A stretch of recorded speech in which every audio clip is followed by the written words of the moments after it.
الذين يدعون إلى النار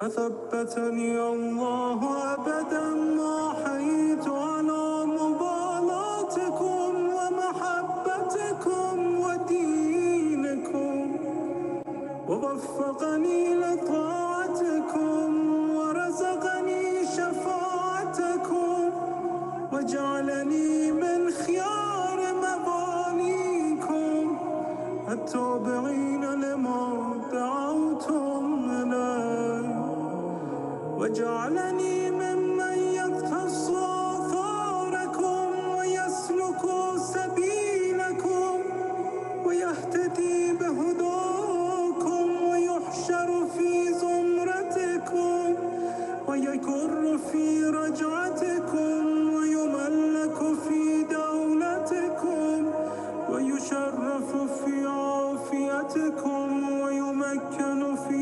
أيامكم وتغر عينه غدا برؤيتكم.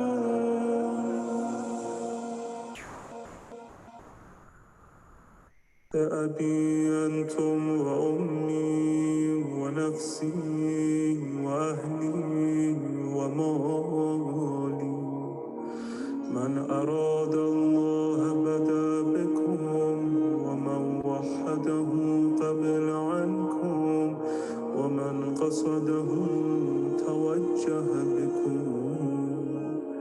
موالي لا أحصي ثناءكم ولا أبلغ من المدح كنهكم ومن الوصف قدركم وأنتم نور الأخيار وهداة الأبرار وحجج الجبار بكم فتح الله وبكم يختم وبكم ينزل الغيث وبكم يمسك السماء أن تقع على الأرض إلا بإذنه وبكم ينفس الهم ويكشف الضر وعندكم ما نزلت به رسله وهبطت به ملائكته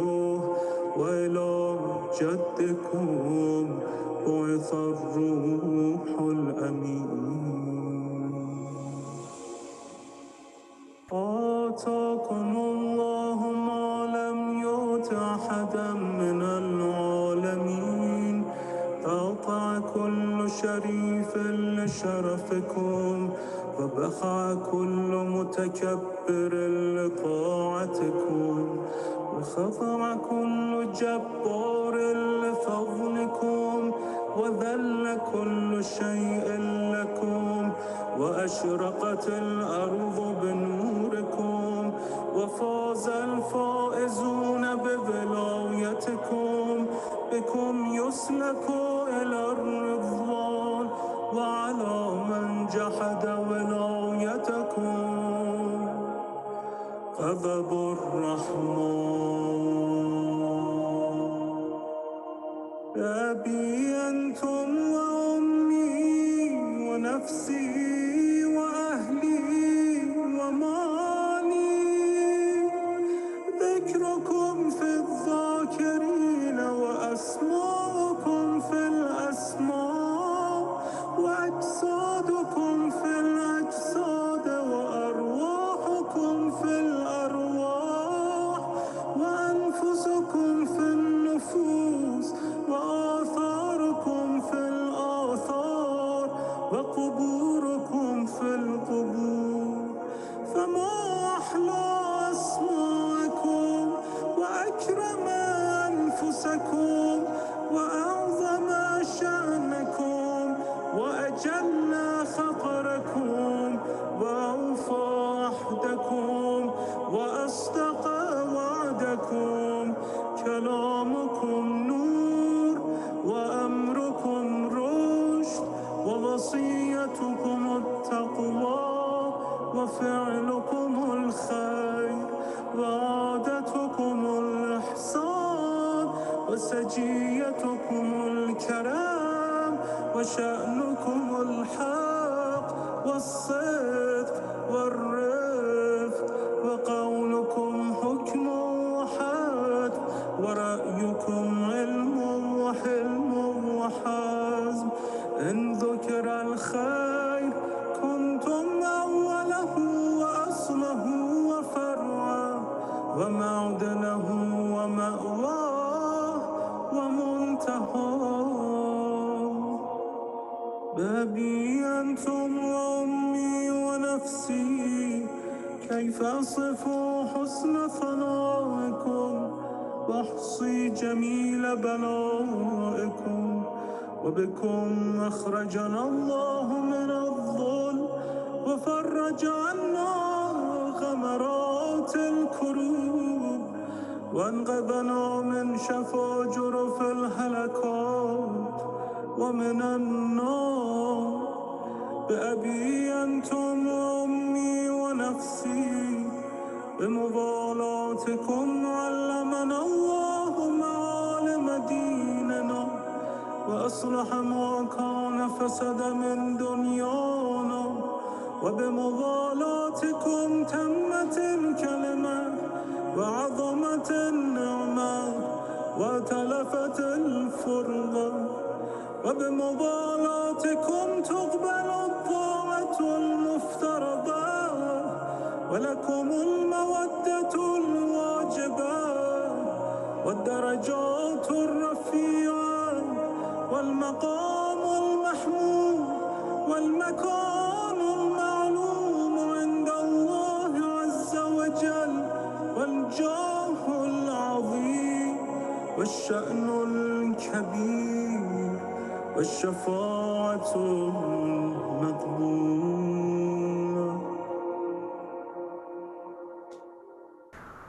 ربنا آمنا بما أنزلت واتبعنا الرسول فاكتبنا مع الشاهدين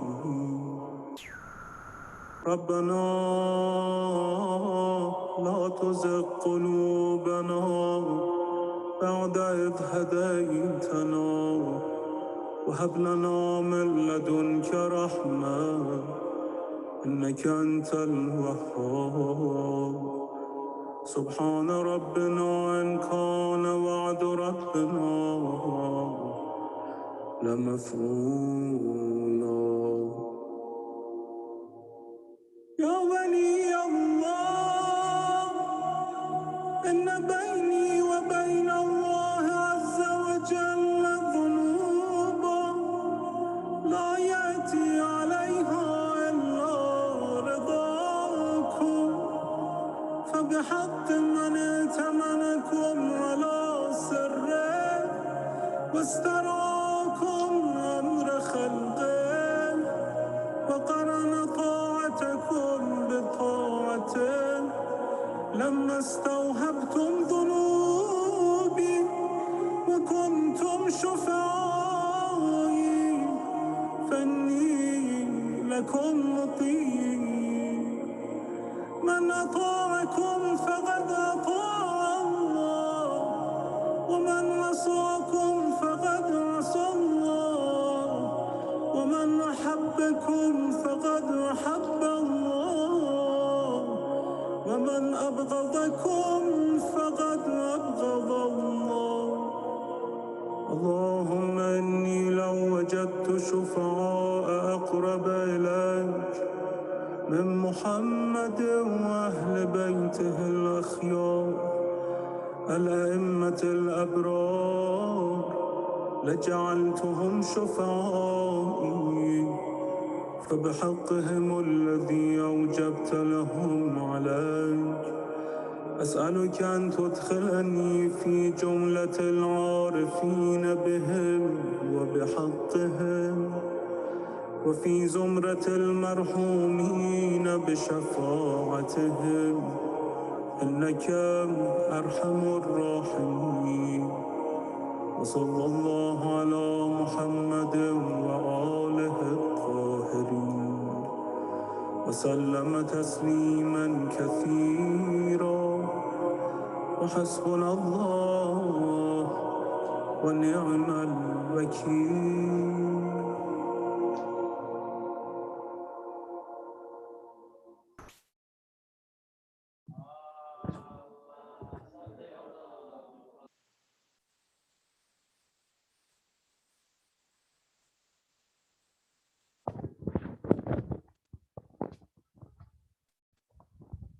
Assalamu alaikum, everyone. First and foremost, on behalf of Zanabia's cabinet, I would like to thank Allah Jal for conducting these English events. So salawat for the committee and the board here.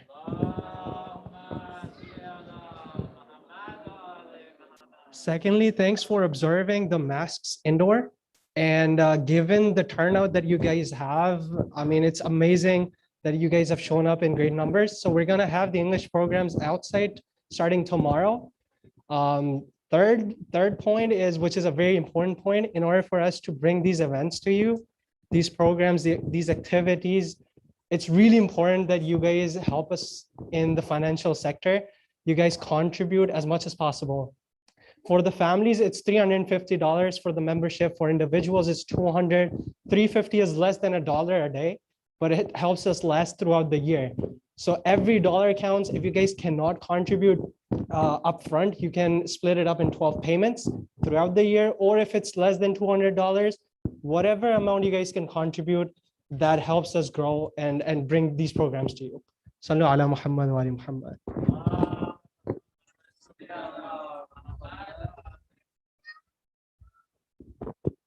And on the walls, you guys can see all the payment methods. You can pay through PayPal, credit cards, cash, Quick Pay and Zelle should be up and running starting tomorrow, inshallah.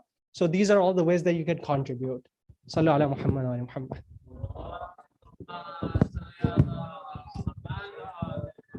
Assalamu alaikum, everyone. Just a couple of announcements through Alajal. First thing first, as my brother mentioned, that English programs will be held outside where the soccer field is at, inshallah, tomorrow. And then that will be tomorrow, Tuesday and Wednesday. Second thing I want to mention is about Poetry Slam. We have a lot of reciters already signed up. I would like to request anyone who wants to recite, please sign up as soon as possible so we can have a final number by tomorrow. Inshallah, it will be held at 10:30 on the Wednesday night outside.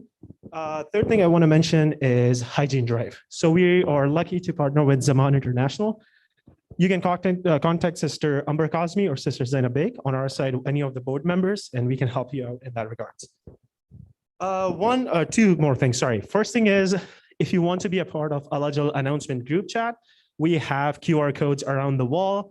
Simply scan that and be a part of that. You can get all the information about our programs and all that stuff through that. We also have our Venmo QR codes. Just help us out with that. We cannot run any Alajal programs without the help of the community. So we greatly appreciate that. Lastly, I just want to mention that yesterday we had a little bit of trouble controlling the mask mandate.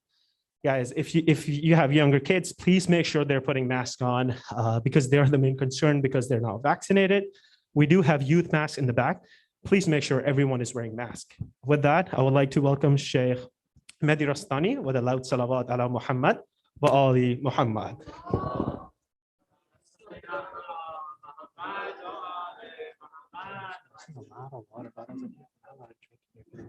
All right.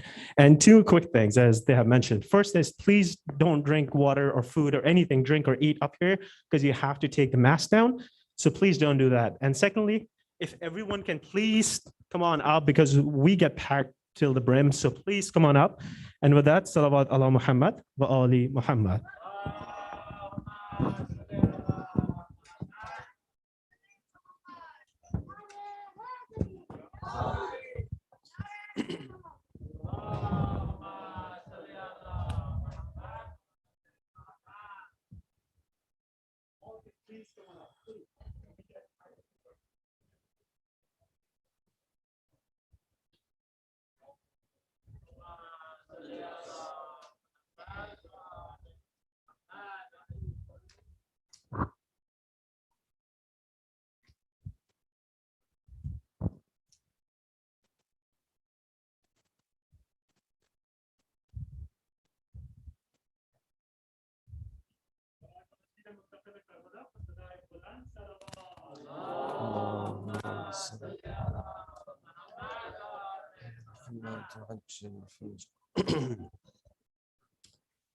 أعوذ بالله من الشيطان الرجيم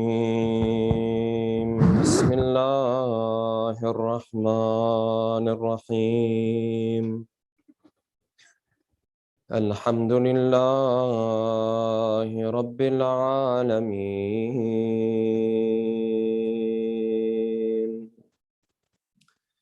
والصلاة والسلام على سيدنا ونبينا وحبيب قلوبنا والشفيع ذنوبنا وطبيب نفوسنا أبي القاسم محمد اللهم صل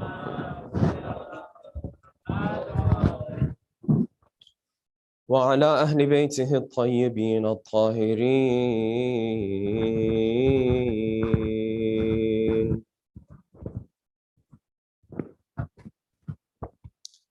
واللعنة الدائمة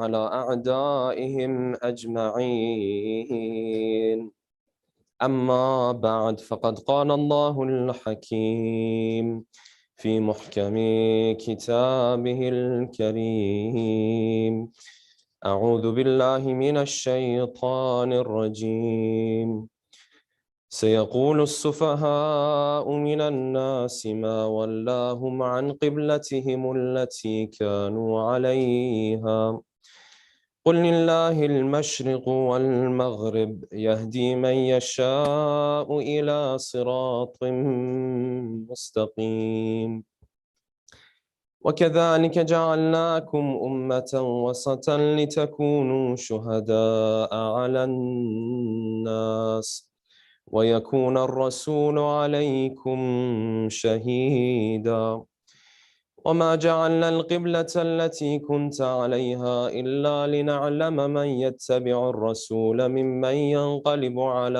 عقبيه وإن كانت لكبيرة إلا على الذين هدى الله وما كان الله ليضيع أيمانكم إن الله بالناس لرؤوف رحيم صدق الله العلي العظيم صلوات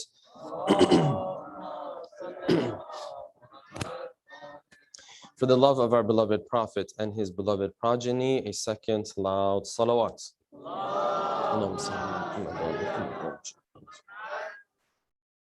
For the hastening and the return of our beloved 12th Imam, a third final loud salawat.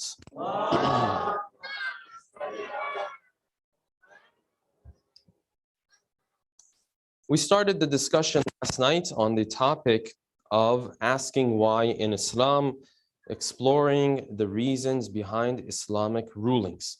We said that this is a topic that is extremely critical. It is a question that will come up over and over again as you get older and as you continue to practice the faith. And as much of an important topic it is to discuss, it's a topic that's quite often not even touched on in our communities. And that's why I said I had left this topic particularly for the weekend during the month of Muharram or during the Ashra, because I thought out of the different topics that we will be discussing, this topic will probably be one of the most important. And that topic is this: why is it that Allah subhanahu wa ta'ala has not shared with us the different reasons behind Islamic rulings? Is there a problem in Islam with asking why? Is there a problem for asking what is the wisdom, what is the reason behind this Islamic ruling? We said fundamentally within Islam, there doesn't seem to be so much of a problem in this regard, because from the very earliest of times, the angels raised questions to Allah subhanahu wa ta'ala. They asked of the wisdom of why he created Adam alayhi salam. And nowhere in the verses of the Quran did Allah subhanahu wa ta'ala reprimand them for this question. Nowhere did he scorn them for this question. Nowhere did he criticize them for this question. In fact, it seems as though the conversation seemed to have been going very well. He asked them, they asked him, And he explained the reason why he had created Adam alayhi salam.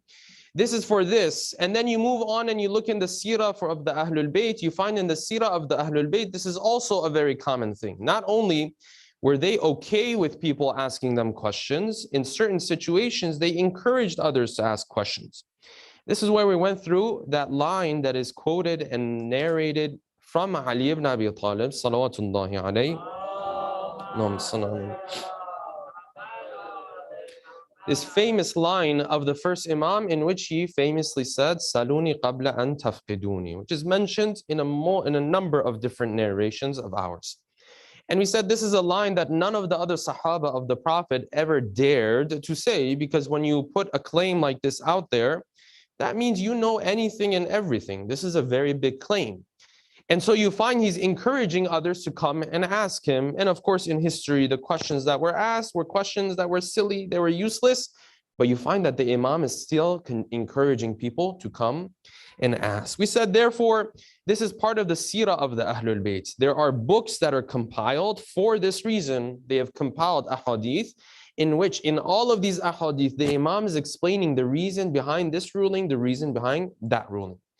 We said that when we ask the question why in Islam, there are two types of why that we ask. The first type of why is when you ask why something is part of Islam in the sense of what is the proof for it? Which verse of the Quran or which hadith says I'm supposed to be doing things this way? Well, someone might ask, for example, hijab. What's the reason for hijab? Or why do we believe in hijab? This person, sometimes they might be referring to the wisdom and the benefit behind it. Sometimes they're referring to, where's the verse of the Quran? Where's the hadith? What's the reason that we assume this is part of the teachings of Islam? We said the first type of why is an important question to ask. And in fact, it is so important that if you don't ask it, the lines between culture and religion will always get blurred. But if you continue to ask this question every step of the way, if you always ask for proof as to why you are saying something is part of Islam, you will never fall into this issue. You will never have to deal with this problem. And of course, we live our lives. We're not able to ask this question. We said your marja in reality is doing this on your behalf. When he looks at hadith, when he looks at the verses of the Quran, he wants to have a solid answer that if you were to say, why do we do this? You say, here, there's the ruling. And if he's not 100% sure about it, and if he's not 100% confident in his answer, he won't give you an answer. Sometimes he won't give a fatwa at all.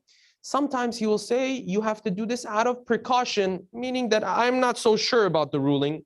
But if you want to be on the same side, safe side, you have to do it out of precaution, or you have to find another marja who has a clear-cut ruling on this issue. Moving on to the second type of why. Is there a problem in Islam for asking the second type of why, which is the wisdom, the benefits, the purpose behind the different acts of worship that we have in Islam?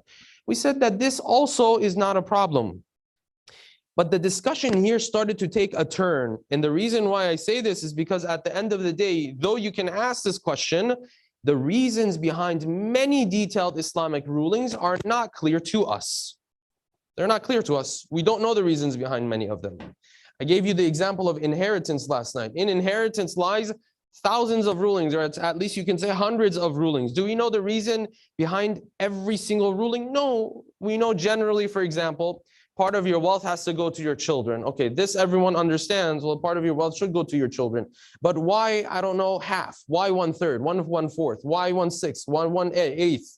We don't know the reasons behind all of these details. Yes? Why does, for example, the mother get this much? Why does the father get this much? Why does the brother get this much? The sister get this much? The son, the daughter? And while we're on the topic of inheritance, I'll just mention this. This idea that the male always gets twice as much as the female is not correct. That's not always the case. And we'll discuss this more, inshallah. I believe on the final night of our programs, we'll be discussing that topic in particular, about the detailed rulings in Islam. Nonetheless, the reasons behind all of these details, we don't know. Yes, the general concepts we understand. I know why I should pray, but why do I have to pray 5 times a day? Why do I have to do wudu? Why is it when I do wudu, if I'm doing this wudu and I go upwards on purpose, all of a sudden my wudu is batil? But all the spiritual benefits all of a sudden disappear if I go upwards on purpose? Accidentally, it's okay, but if you go upwards on purpose, what happens? The wudu is batil. Every marja in the Shia school of thought will tell you that. We don't know the reasons behind all of these different rulings. And so we said here, it's okay for you to ask why, but there is a very important point to keep in mind. And this is where, inshallah, we'll continue our discussion. And I will get to that point that I want to make momentarily. Before we do that, allow me to share the questions that we will be delving into tonight, particularly. And there are 5 questions. Number 1, why hasn't Allah subhanahu wa ta'ala shared with us the detailed reasons for every single detailed Islamic ruling out there? Couldn't he have done that? It seems as though he could have. What is the hikmah? What is the wisdom that he did not share this knowledge with us? Number 2, why did Allah subhanahu wa ta'ala ask the Muslimin to pray towards Jerusalem for over 13 years of the prophethood of the Prophet? And then afterwards ask them to change the Qibla towards the Qibla or towards Mecca. What was the purpose and the reason behind this? Number 3, is it possible at times that Allah subhanahu wa ta'ala legislates a ruling, but this ruling that he is legislating, he's not legislating for you as an individual, he is legislating it for the whole Muslim community? Number 4, why is it that according to the ruling of many of our maraji', certain types of music are haram to listen to, even if that particular type of music, even that track, that song, may not have a negative effect on you directly? And number 5, and the last question, is it possible that some rulings in Islam have more than one reason? And we might know about 1 or 2 of them, but there might be many more as well. These are the 5 questions that we will delve into tonight, with a loud salawat ala Muhammadin wa ali Muhammad.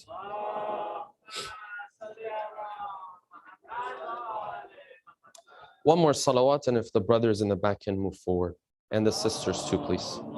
Allahumma salli ala Muhammad wa Muhammad.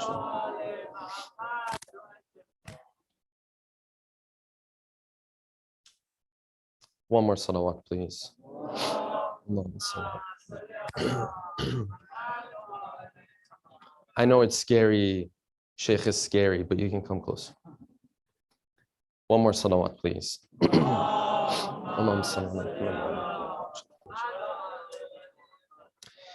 The second type of why that we ask, the wisdom, the benefits, the philosophy behind the ruling, the purpose behind the ruling.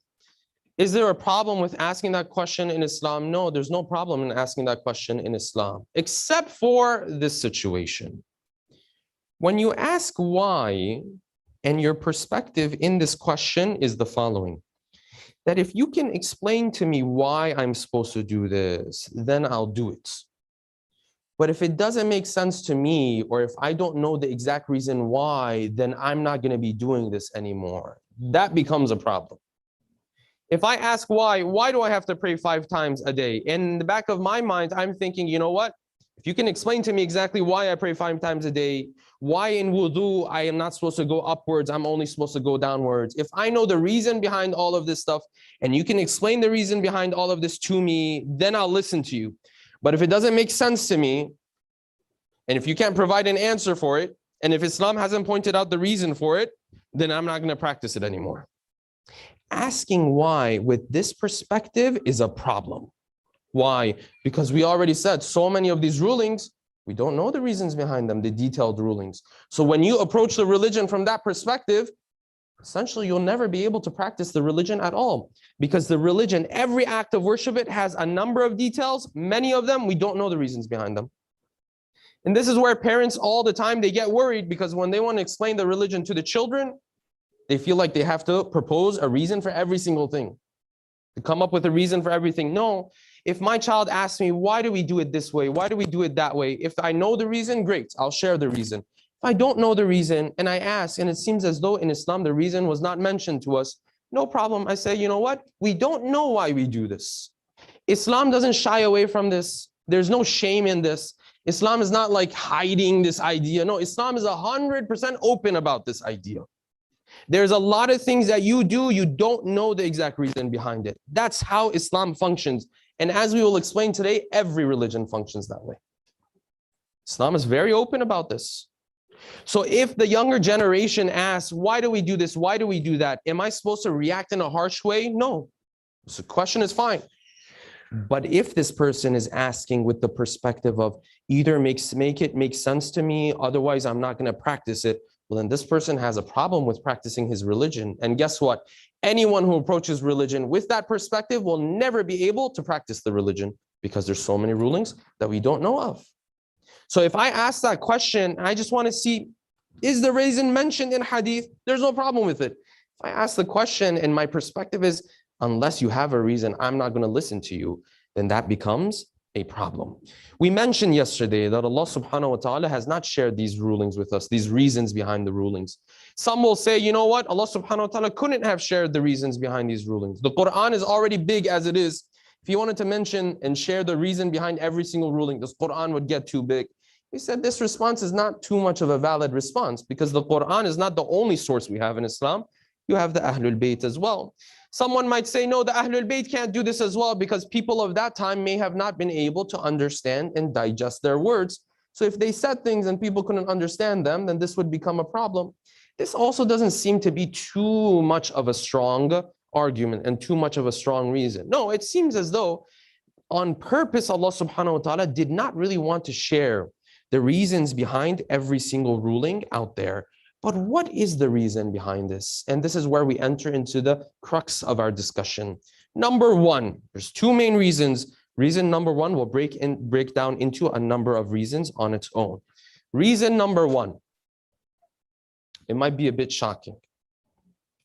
The reason why Allah subhanahu wa ta'ala does not share the reasons behind all Islamic rulings with you and I is that even if he did, you and I would not listen to him. Even if he told you the reason, you and I would argue with him. Say, no, Sheikh, that's not true. If he had only told me, my faith would have been so much stronger. If he had told me the reason behind this, the reason I would have believed in it 100%. He didn't tell us. If he had told us, I would have listened to him 100%. Here's the reason why I know that if God were to tell us the reasons behind different things, we would still argue with him. We wouldn't even listen to him. You know why? Because sometimes he's told us the reason and still we don't accept it from him. He's looked at the human being and says, there are these two genders. This is the man, this is the woman. This man has certain characteristics. This woman has certain characteristics. This man has these responsibilities. This woman has these responsibilities. They're different from one another. But you and I sit there and say, no, I don't think so. I don't think this is too, it doesn't make sense to me. No, they should have the same responsibilities. They should have exactly the same duties. They should live life exactly the same. And he's sitting there saying, I created you. What are you talking about? And you and I are like, no, I don't, doesn't sound like too much of a strong argument, you know? I'll never forget, this is a story just very off notes, okay? I'll never forget, I was, I lived in Iran for 15 years roughly. So I just started Hausa studies, right? First year, second year of Hausa, something like that. And I got in a taxi, right? Because there's a lot of, I'm assuming, a lot of the countries you guys come from is similar, right? Not everyone has their own car, so you have taxis. So I remember I got in the taxi, in the cab, and we were going.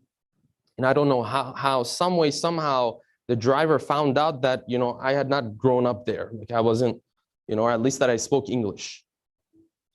So he asked me as he was driving, he turned to me and he said, I think you know how to speak English. I said, yeah, I know how to speak English. I was a bit hesitant to say it, but he knew it by then. So he was like, okay, so talk a little bit for me, right? So I was like, I don't know what to say. Like, what do you want me to say? He's like, all right, say that we're in the taxi and we're going to like my house, for example, or something like that. So I said, okay, we are right now in the taxi and we're going to, my house. I said. Then you know what he said? He looked at me. He said, your accent isn't very good. And I was like, you sure? You sure about that? That's how we are with God. Like he's the source of all the knowledge. And then we sit there, he tells us the reason behind things. We're like, no, I don't think so. Doesn't seem like too much of a good reason. He's already told us the reason behind different things at times, but we won't accept it from him. And if he were to tell us even more, you would say, no, this doesn't make sense to us. Why? Because our knowledge is limited. His knowledge is infinite. Of course, from our perspective, things don't add up. So even if he were to tell us everything, it wouldn't help us. We're looking at the world from a different perspective. If you think about how limited the knowledge of the human being is, you'll realize how bad it looks when we just reject what God has to say. Because we look at ourselves, the average 30-year-old, 40-year-old, 50-year-old, okay? This person says, I've lived for 50 years, 50 years of knowledge. Out of this 50 years, half of it, a third of it, he was asleep, right? Every human being has to sleep. This was that. The first 15, 20 years, he barely knows what life is even about. He's just trying to figure out what life is all about. Okay, you take that out as well. That's 15, 20 years gone. From the other 50, you have another half that's gone. What you end up with, this person's really lived in terms of knowledge and gaining knowledge and understanding of the world 10 years, maybe 5 years. And then this person will turn to God, who's been there for infinite years, and say, no, I don't think your reason is good enough. This is what we do. And the reasons why sometimes the reasons he mentions does not make sense to us, there are a number of them. And these are what we will go through. The first reason why sometimes the hikmah, the wisdom that Allah subhanahu wa ta'ala shares with us does not make too much of sense to us is because sometimes a ruling is legislated just to see if you will obey him. Just to see if you will obey him. But if God were to tell us the wisdom behind this ruling is because I want to see if you will obey me, we'll sit there and say, no, what is this? I thought there's some scientific wisdom behind it. I thought when I do this, I connect to some energy in the universe. What is this? I'm going to grow spiritually. It's not good enough for me. And this is very beautifully manifested in the story of the Prophet. Because the Prophet sallallahu alayhi wa sallam, one of the most important and famous events that took place during his life was the change of Qibla. The change of Qibla. The Prophet has now come to Medina. This is the early years of Medina. So for 13 years at least, he has already been where? He's already been in Mecca, according to the mainstream opinion. He's already been in Mecca for 13 years. Now he comes to Medina. And in these years that he was in Mecca, and even when he came to Medina, Medina in particular was full of Jews. Medina was known as a place that was full of Jews. And some of these Jews, they were used to mock the Prophet and they used to mock the Muslims. And they used to say, Muhammad, you keep saying you're a messenger, you have your own religion, all this kind of stuff, but really you're just a copycat because you keep copying us. You're praying towards our temple because the Prophet was praying towards Baytul Muqaddas. He was praying towards Jerusalem. So for years and years, they used to mock the Prophet. And the Quran says that we see you, Ya Rasulullah, going out in the middle of the night, looking at the stars, awaiting for a command of Allah subhanahu wa ta'ala. We see you waiting for Allah subhanahu wa ta'ala to change this ruling because we know how difficult it is for you and how difficult it is for the Muslims. Then after 13 something years, what happened? According to some narrations, in the middle of prayer, around Dhuhr, Asr prayer, this Qibla changed. And when this Qibla changed, this was a huge change. Because if you look at the map, Medina is north of Mecca. When you're in Medina, you're praying south. Then if you want to turn towards Jerusalem, or forgive me, if you're praying towards Jerusalem and you're going to pray towards Mecca all of a sudden, you're going to go from praying north all the way to praying south. There's a huge difference. And then here's what the Quran says. Because the reason for changing the Qibla is not a difficult thing to figure out. Because the Muslims, they wanted their own identity. They were tired of the mocking of the Jews, so on and so forth. This was clear. The Prophet was already asking for a different Qibla. This is clear. The question is, then why were we praying towards Baytul Muqaddas for 13 years? It's really interesting. If you want to put this into perspective, think about this. We think about the Prophet praying towards Mecca all the time. Yes? In reality, the Prophet has prayed more towards Baytul Muqaddas than he's prayed towards Mecca. Right? 13 years of his life, maybe 14 years of life, he's prayed towards Baytul Muqaddas. When we picture the Prophet, we picture him praying where? We picture him towards Mecca. But in reality, most of his life, he was praying where? He's praying towards Baytul Muqaddas. But why though? Ya Allah, tell me the reason. Tell me Baytul Muqaddas has this magnetic energy that when you face that way, we come up with these reasons, right? Has this magnetic energy, and then you face that way, the energy gives you something like this, Tell me something interesting like this, something scientific. And the Quran says those verses I began at the beginning. The Quran says, وَمَا جَعَلْنَا الْقِبْلَةَ الَّتِي كُنْتَ عَلَيْهَا.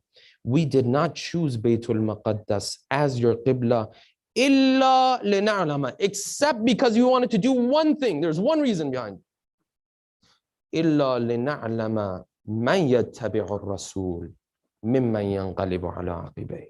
We just wanted to see who was willing to listen to the prophets and who would turn away from him. No, I thought there's some benefit. There is a benefit. The benefit is he's testing you because he wants a spiritual growth.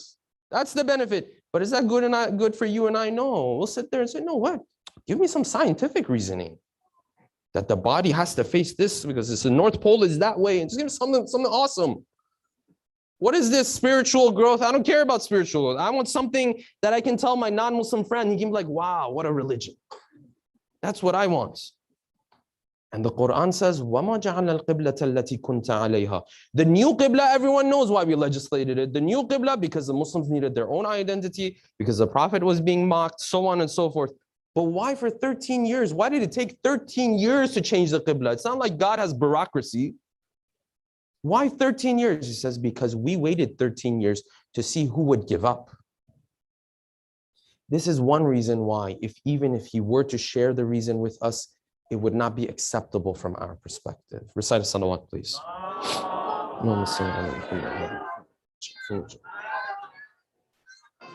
The second reason why, if Allah subhanahu wa ta'ala shares the reasons behind rulings, this will not be enough for us, is because we will struggle to understand his viewpoint.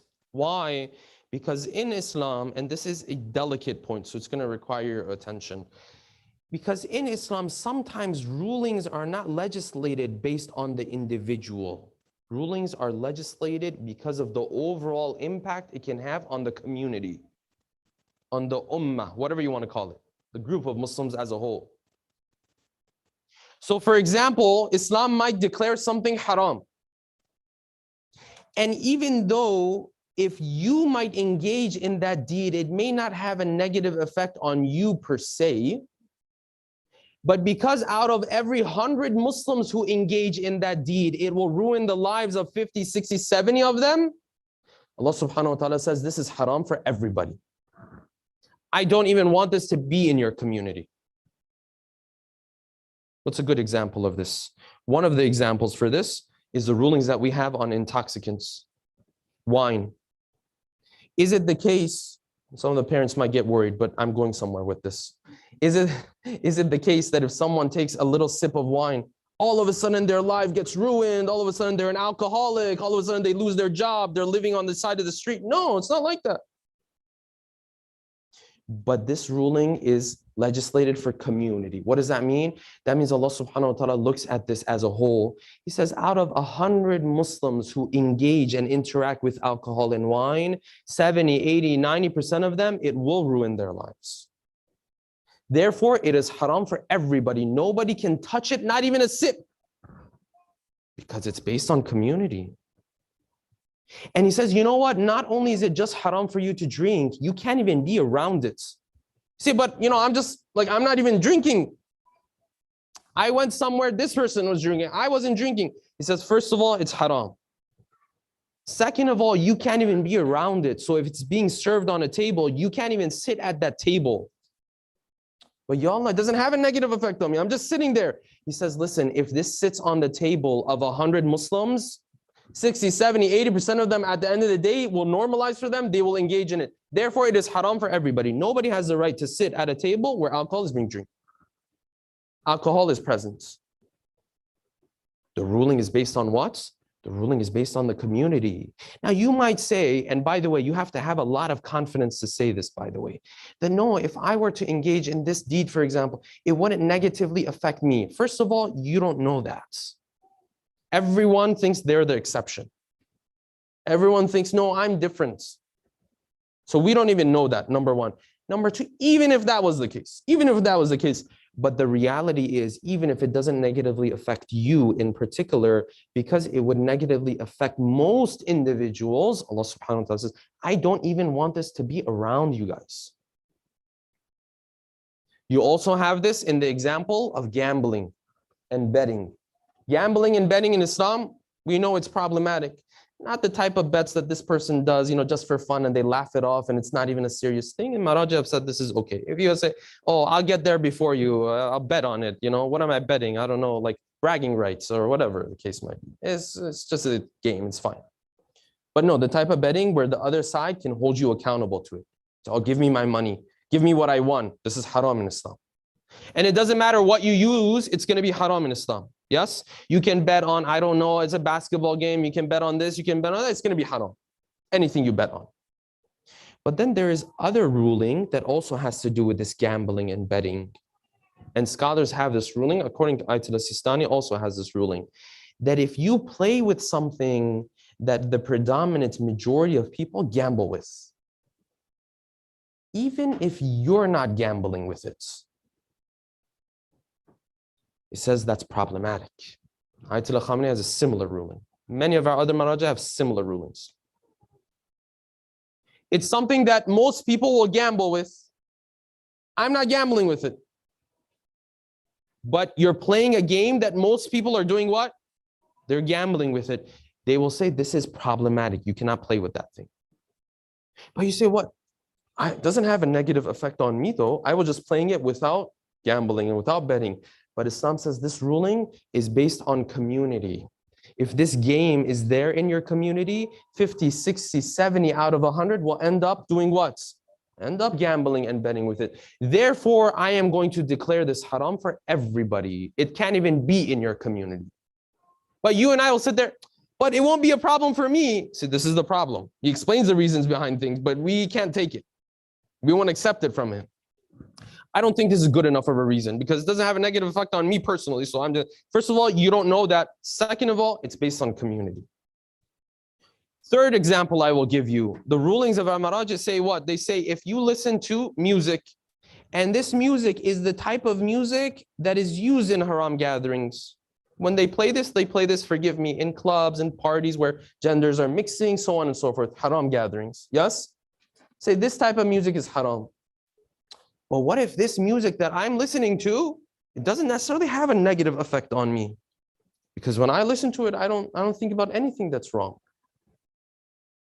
Even if that was true, the ruling is based on community. Why? Because if this type of music makes its way into families, 50, 60, 70, 80% of the people who listen will be negatively affected. Therefore, Allah subhanahu wa ta'ala says it's haram for everybody. And you don't know if you're going to be negatively affected. That's just something you and I say. We say, not me. Well, you don't know. You're not so sure anyways. But even if you were, the ruling is based on community. And you and I sit there and say, but that's not good enough of a reason. Exactly. Thank you for proving my point. This is the point. He's looking at the well-being of the whole community, and you're sitting there saying, it's not a good reason enough for me.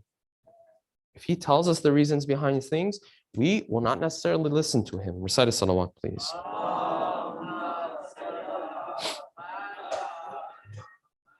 Number 3, sometimes when Allah subhanahu wa ta'ala mentions the reason behind a ruling, the reason why it doesn't make sense to us and we argue with him is because we assume that's the only reason for this ruling. He says, you know what? For example, this is just an example. You shouldn't eat pork. Why? It has this bacteria in it. Say, no problem. I sanitize it. There's no bacteria in it. So now I'm going to have it. That was one of the reasons. You don't know. Maybe there's 5 other reasons. And this is why whenever we go to science and we want to tie science to an Islamic ruling, and we want to say, you know why this is haram, you know why this is wajib, because science tells us this, for example, we have to be very careful. Why? Because number 1, science changes his mind a little too much. When I was 15, they used to say, if you want to have the best diet, you should never let your metabolism fall. Should always be eating something. Don't do 3 meals a day. Break it down into 6 meals a day. That's what they used to say. This is the prevalent thing. Now it's the opposite of this. No, you should fast. You should intermittent fasting. 6 meals a day, you're always keeping, there's always, energy going on in your body. It's not good. You should fast so that your body can do what? Can burn the storage fat that you already have. So which one is it? So before, this used to be the prevalent. Now this is the prevalent. I remember growing up, I read hadith, in high school, I read hadith that said, you eat two times a day in that particular hadith, whatever context it was. And in the back of my mind, I was like, but this doesn't match with science though. The science says the ideal diet, that time, this is what you used to hear predominantly. No, you should always have something so that your metabolism doesn't fall, so that what? You're always burning fat. Then all of a sudden, before you know it, you grow up, you say, no, this is different now. Now you're supposed to do this. Now, of course, science is science. Don't get me wrong. Whatever science says, you should act upon it. Yes, whatever the science is pointing towards, then you act upon that. That's not a problem. But you have to be careful when you tie it to religion. Yes. So if science tells us, for example, that gold creates some problem for the veins of men, but doesn't create that same problem for the veins of women, that's not a problem. That's a good thing. You say, you know what? Maybe this is the reason. Maybe this is the reason. You don't go around trying to prove Islam because what?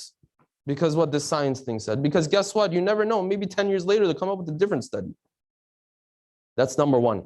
Number two, whenever you tie science to a ruling, you should always remember, this might be one of the reasons. There might be 7 other reasons. And when Allah subhanahu wa ta'ala shares the reasons behind certain rulings with us, sometimes He shares 1 or 2. You and I assume that's it. Whereas there might be 5 other reasons. This is why, even if He were to share these rulings with us, we would not accept it from Him. Recite a salawat, please.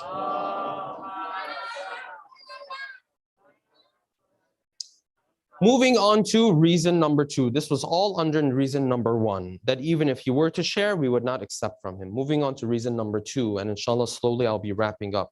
Reason number 2 is this. Why hasn't Allah subhanahu wa ta'ala shared all these reasons for us? You say, why do you want God to share all these reasons for you? Pay attention to this thought process, because that'll help you answer the question. Someone says, why do you want Allah subhanahu wa ta'ala to share all these reasons behind, these rulings? You say, well, if He shares all of this with me, my faith will grow. My belief will grow. But here's the point that you and I are not aware of. If He were to share the reason behind all rulings, belief would lose its meaning altogether. The Quran praises those who believe in the unseen. It says, الَّذِينَ يُؤْمِنُونَ بِالْغَيْبِ, beginning of Surah Al-Baqarah. Those who believe in the unseen. What you're asking for God to do is to take the unseen and turn it into the seen. You're asking God to make everything crystal clear for you, the reason behind every single ruling. Well, then what are you, quote unquote, believing in? What faith is this? There's no faith now. When someone studies the reason behind something, imagine a doctor studies and reaches the conclusion that if you smoke, it has bad effects on you. Does this person go around and say, I have faith that if you smoke, it's bad for you? Does he say that? Does he even talk about faith? No. He says, this is science. 2 + 2 = 4. I saw the reason behind it, so I'm going to stay away from it. But you're talking about faith. You want your faith to grow. If you want faith to even have any meaning, there has to be some element of unseen in what you're doing. If you were to explain the reason behind every little thing, what unseen are you believing in? There's no unseen that you're believing in. If you go outside and you look at the sun and you come inside and you say, I have faith that the sun is outside. You go outside, the sun is not there, it's dark. You come inside, you see how ridiculous it is. You say, I have faith that it's nighttime right now. They say, no, Habibi, you don't have faith. You went outside, you saw with your own 2 eyes. And that's exactly what we want Allah subhanahu wa ta'ala to do for us. To take everything and bring it right in front of me. Explain the reason behind this, explain the reason behind this. So then where's your faith come up then? No, I have faith now. Your faith isn't going to grow if you know the reason behind everything. In fact, this will take away any room for your faith to grow. And therefore, any religion out there that speaks about growing the faith of the human being has to have some element of unseen in it. Sometimes that unseen is that angels exist, for example, I don't know, other creatures of God exist. That's the unseen we're talking about. Sometimes the unseen is, I don't know what the reason behind this is, but because I believe in this religion, I'm going to act upon it. That's your unseen. Otherwise, if Islam were to take everything and make it crystal clear, every single detailed ruling, then when are you going to grow? And this is why we have hadith from our Imams, beautiful hadith. The Imam says, Nahnu subbar. We are patient. He's talking about the Ahlul Bayt. He says, we are patient. وَالشِّيَعَةُنَا أَصْبَرُ minna. And our Shia are more patient than us. Wait a second, how's that possible? And then he continues, he says, because when something happens, we know the reason behind it. But you all, when something happens, you don't know the reason behind it. Takes more patience, takes more faith. And this is why the Prophet has said a line that you and I should all feel very proud about ourselves because of. They say one day the Prophet was sitting there, and in this gathering that he had, in this halqa that was around him, he said, you know what? I really miss my brothers. Miss my brothers. And they said, Ya Rasulullah, you don't have no brothers. Which brothers are these that you're talking about? And this, when you look in the life of the Prophet, the idea of his brothers is not mentioned. He said, Ya Rasulullah, you don't have any brothers. He said, I do have brothers. He said, who are these brothers then? He said, my brothers and sisters are those who will come later. They will believe in me even though they never saw me. And the Prophet says, I miss you and I. Why? Why does he miss you and I? Because you're believing in him without actually seeing him. You believe in him simply because there is reason to believe in him. And that is what Allah subhanahu wa ta'ala wants from us as well. Islam is not a religion where it encourages you to have blind faith. No, never say that about Islam. That is an injustice to Islam. Islam has given you enough proof to believe in him. Then when it comes to a little bit of details, it says, okay, I gave you enough. Now allow for your faith to grow. Now believe in this, even though it's not 100% clear to you, because I already gave you enough reason to know that I speak from a place of wisdom. I gave you the Quran, I gave you the Prophet. This is Hussein, this is Abbas, these are the people that represent me. You see them? This is enough proof for you, okay? Now that it's enough proof, when it comes to the details, trust in me. You say, well, I want to know everything. He says, listen, if you want your faith to grow, you have to trust. Not 100% trust where I don't know anything and I just close my eyes and I just trust this religion. No, he's already given you enough. He's brought you more of most of the way. Now, from this point onwards, he says, listen, when it comes to the details, trust in me so that your faith can grow. It's like a parent who has their son, their daughter on a tricycle. There's these extra training wheels, right? Initially, he gives you training wheels. Why is the Prophet actually a messenger of God? Here's the reason. 6,000 verses. That's your reason. Why do I believe in Qiyamah? Here's the reason. Why do I believe in the existence of God? Here's the reason. These questions are all valid questions, and Allah subhanahu wa ta'ala has provided reasons for these, all of them. These are the training, the extra wheels. Then when you get past this stage, you say, Ashhadu an la ilaha illallah. I believe in Allah, I believe in the Prophet, so on and so forth.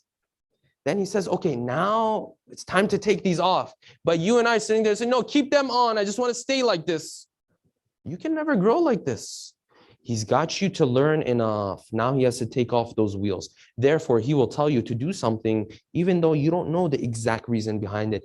But now you are mature enough, hopefully, to say, okay, now at this point, I have enough reason to believe. Therefore, the rest of the way, I can go on my own. Even though I don't know the reason behind it, but I know you're wise and I know you're knowledgeable. Therefore, I can act upon it.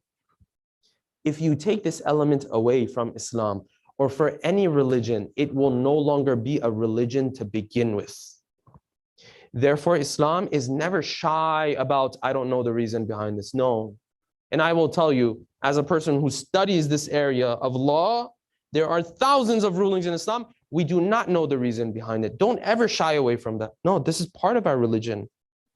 The stuff that matters, though, we know the reason behind it. And that's what should matter for you. The fundamentals, we know the reason behind it. Yes, the details, I don't know the reason behind it. And it's made that way by design so that I can grow from a faith perspective. With that, inshallah, we'll bring tonight's talk to an end. If we can dim the lights, inshallah, we'll take our hearts to the plains of Karbala. We'll take our hearts to with the caravan of Abu Abdullah and sit with this caravan a little bit and spend time with the caravan of Imam al-Hussein a little bit. During these days and nights, we've recited the masa'ib of different companions of the Imam. Some of them older, some of them younger, some of them are like Qasim, some of them are like Ali al-Akbar, some of them are like Abu al-Fadl al-Abbas, some of them are much older, like Zuhair ibn Qayn and Habib ibn Madahir. Every one of them, at whatever age that they were at, they went to the battlefield to defend Hussein on the 10th of Muharram. Every one of them entered into the battlefield reciting his own poems and his own poetry. Every one of them fought very bravely. Every one of them killed enemies from the other side. And every one of them was martyred at the end of the day. Every one of these companions of Hussein showed his bravery one way or another. And amongst these companions of Imam al-Hussein, there is one who may not be able to go to the battlefield for Hussein. He may not be able to get on the horse for Hussein. He may not be able to take out enemies from the other side for Hussein. But nonetheless, he's going to defend his uncle as much as he can. And that is none but Abdullah ibn Hassan. This gift of Imam al-Hassan to Imam al-Hussein. This amana of Imam al-Hassan. This child, Abdullah ibn Hassan, is there in this caravan. And it's almost as if every step of the way, as Hussein is coming closer and closer to Karbala, he might look back on these women and children. Maybe he sees little Abdullah who is not even baligh yet. And maybe tears fill his eyes because he knows what happened to the father of this child. And he knows how lonely this child was. Abdullah was a yatim. He had never seen his own father in his life. He had only seen his father to be Hussein.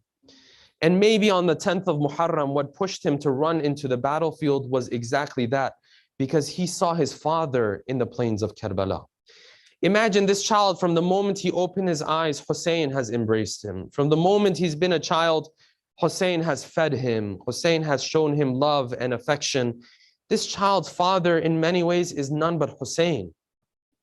And this is exactly why Abdullah has a very special place in the heart of Hussein as well, because this child is like the child of Hussein for him.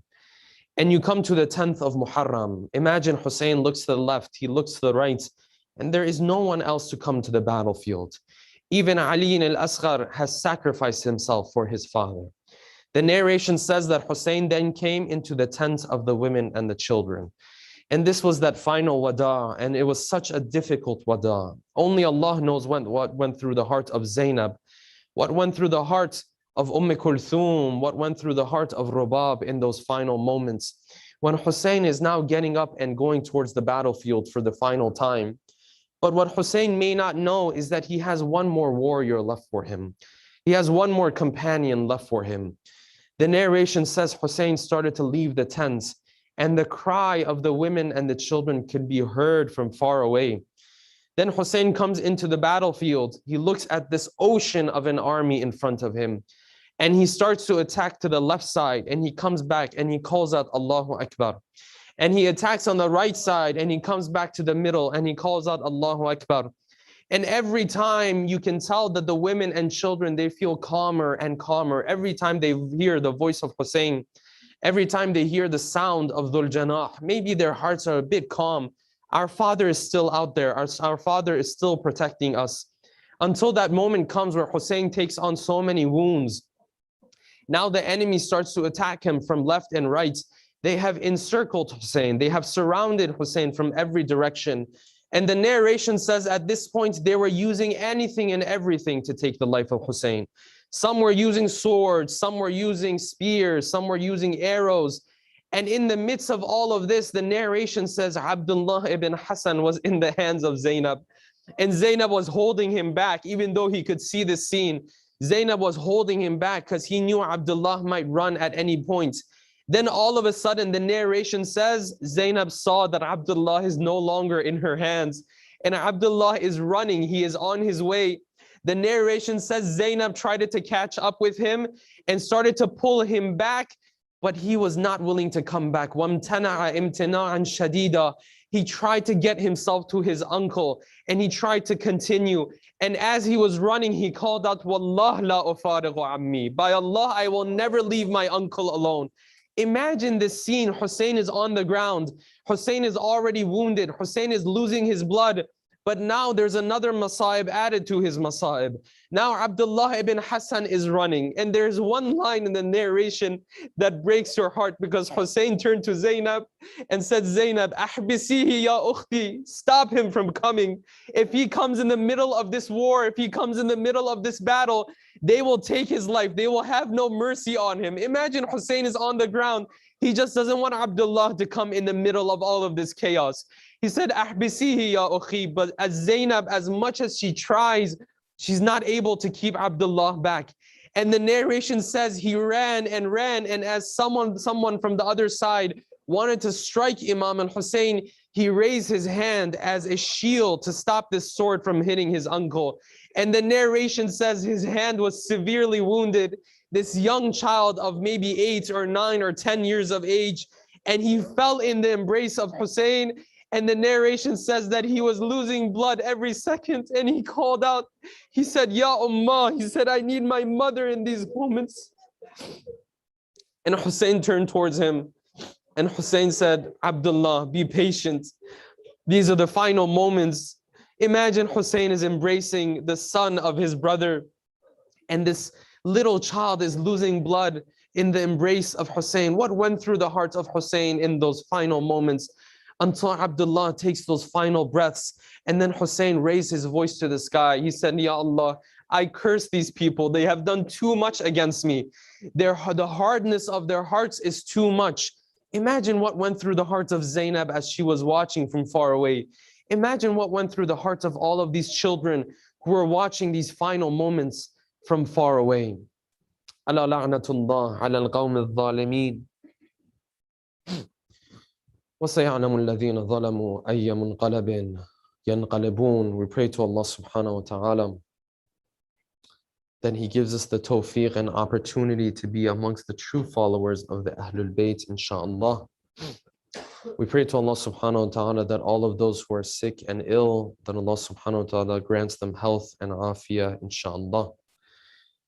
Let us take our hearts for just a moment and send our salams to our beloved Imam in the plains of Karbala. Assalamu alayka ya Aba Abdullah wa ala al-arwah allati halat bifina'ik. عليك مني جميعا سلام الله أبدا ما بقيت وبقي الليل والنهار ولا جعله الله آخر العهد مني لزيارتكم. Everyone. السلام على الحسين وعلى علي بن الحسين وعلى أولاد الحسين وعلى أصحابه الحسين ورحمة الله وبركاته. We pray to Allah subhanahu wa ta'ala, last but not least, that He hastens the return of our beloved 12th Imam with a loud salawat ala Muhammadin wa ali Muhammad.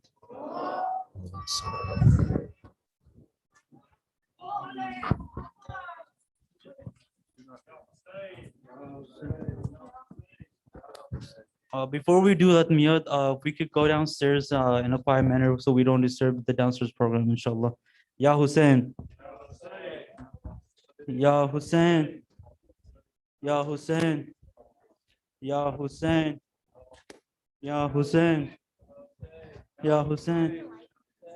Ya Hussein, Yeah, you could- Ya Hussein, Ya Hussein, Ya Hussein, Ya Hussein, Ya Hussein, Ya Hussein, Ya Hussein,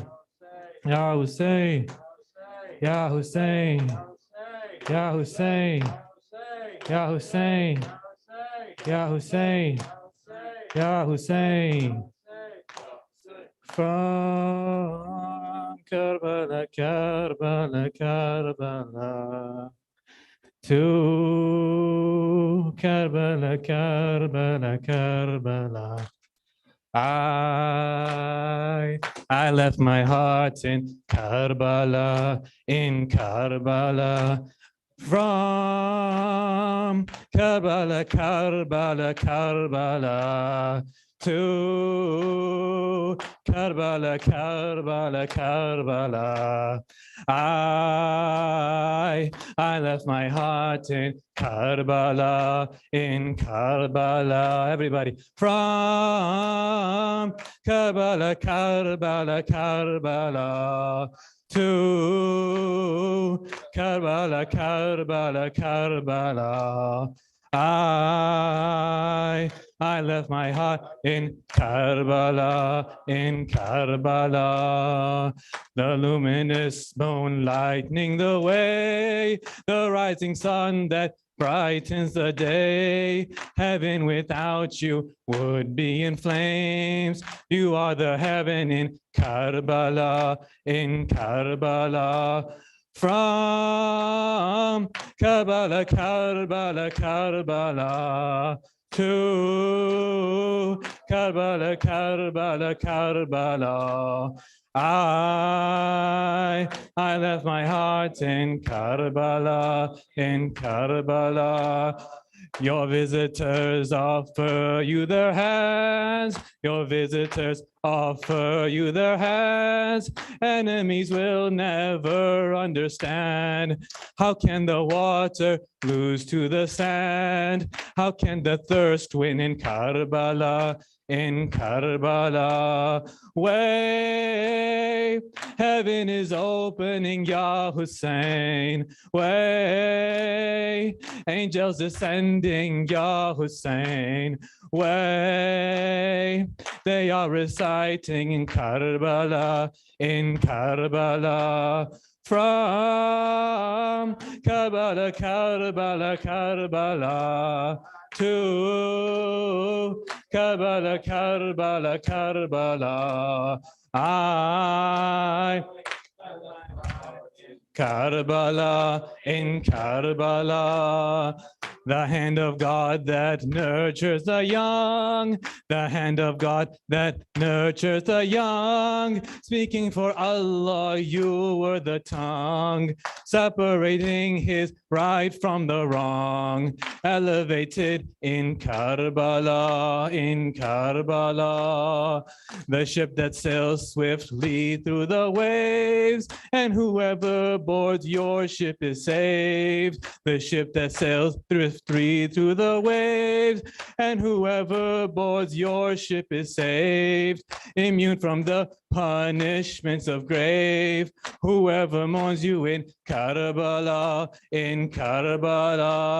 from Karbala, Karbala, Karbala to Karbala, Karbala, Karbala. I left my heart in Karbala, When will we meet again, Ya Hussein? When will we meet again, Ya Hussein?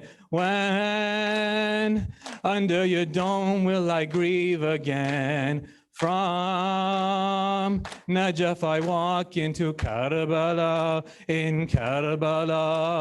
from Karbala, Karbala, Karbala to Karbala, Karbala, Karbala.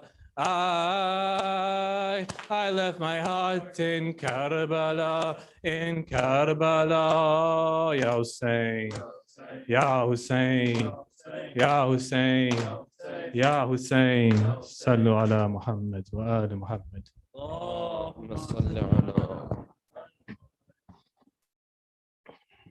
اللهم صل على محمد وآل محمد.